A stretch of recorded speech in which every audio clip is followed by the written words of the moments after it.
कौन बनेगा नेता। नगर निगम के चुनाव पास आने वाले थे।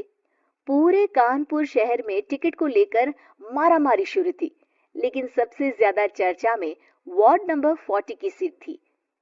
वो इसलिए क्योंकि इस बार वहां की सीट महिला के लिए आरक्षित थी। अब सवाल ये था कि चुनाव लड़ेगा कौन। इससे पहले ठाकुर साहब वहां से पार्षद थे और इस बार उन्होंने अपनी पत्नी सीमा ठाकुर को टिकट दिलवाई और ठाकुर साहब की शान के कारण सीमा जी ने 20,000 वोटों से चुनाव जीत लिया। अरे बधाई हो सीमा भाभी, अब तो आप वार्ड की पार्षद बन गई हैं। अब तो हमारे काम आप ही करवाएंगी। अरे ये तो सिर्फ नाम की पार्षद बनी है। वो तो महिला सीट आ गई, वरना पार्षद तो मुझे ही बनना था। अब भले ही चेहरा इसका होगा, लेकिन पावर तो मेरी ही होगी। अरे वाह भाई साहब, क्या दिमाग लगाया है आपने भी। आइए आप लोग, खाना लगा दिया है सबके लिए। सीमा जी पार्षद बन चुकी थी, फिर भी उनकी एक ना चलती। सारे काम ठाकुर साहब खुद ही संभाल लेते और जहां जरूरत पड़ती वहां सीमा जी का अंगूठा लगवा लेते। सीमा जी ज्यादा पढ़ी लिखी भी नहीं थी। एक दिन ठाकुर साहब और सीमा एक प्रोग्राम में जाते हैं। अरे ठाकुर साहब, आप आ गए। ओहो, पार्षद मैडम भी आ गई है। स्वागत है आप दोनों का। लगता है हमारे पार्षद फंड का सही इस्तेमाल हो रहा है। चलिए अब उद्घाटन करते हैं। ये लीजिए ठाकुर साहब कैची, आप ही सबसे पहले प्रवेश कीजिए।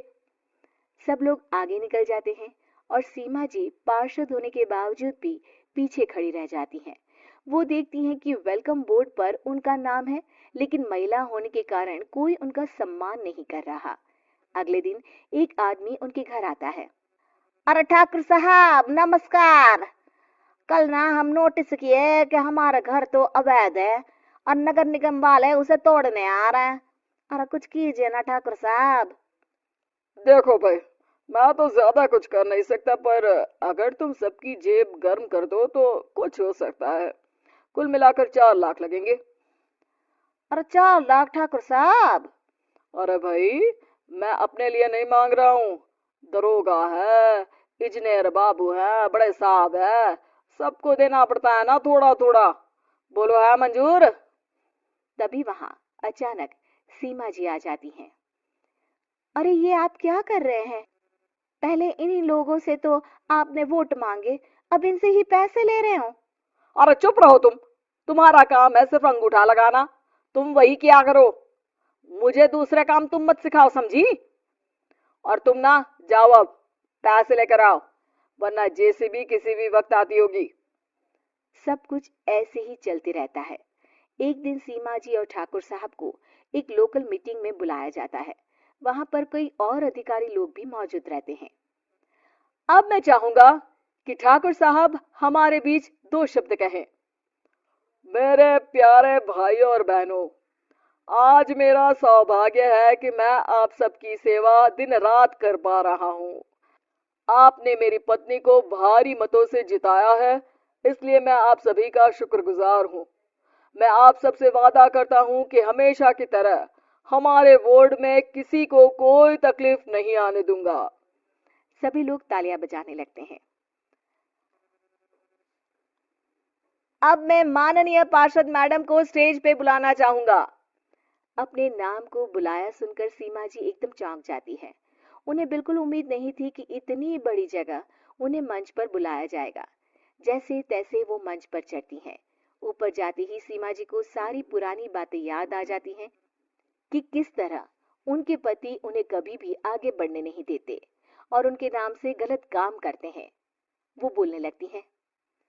मैं आपके वार्ड की पार्षद सीमा हूँ। आप में से बहुत कम लोग ही मुझे जानते होंगे, क्योंकि इससे पहले मुझे कभी ऐसा मौका ही नहीं मिला। सारे मौके मेरे पार्षद पति यानी आपके ठाकुर साहब ही लेते रहे, लेकिन आज ये मौका मुझे मिला है तो मैं इसे ऐसे ही नहीं जाने दूंगी। मैं आपको ये बताना चाहती हूँ कि आपके ठाकुर साहब मेरे नाम की आड़ में गैर कानूनी काम करते हैं, जिस पर अंगूठों के निशान मेरे होते थे। इसीलिए मैं अपनी गलती मानती हूँ और आज अपने पद से इस्तीफा देती हूँ, ताकि आगे से कोई गलत काम ना हो पाए। अब फैसला आप सबके हाथ में है कि आप हमें क्या सजा देना चाहते हैं। सीमा जी की बातें सुनकर ठाकुर साहब के चेहरे का रंग उड़ जाता है और वो शर्म से मुंह नीचा करके वहां से चले जाते हैं और पद से इस्तीफा देकर ही सही सीमा जी अपने आप में आत्मविश्वास महसूस करती हैं।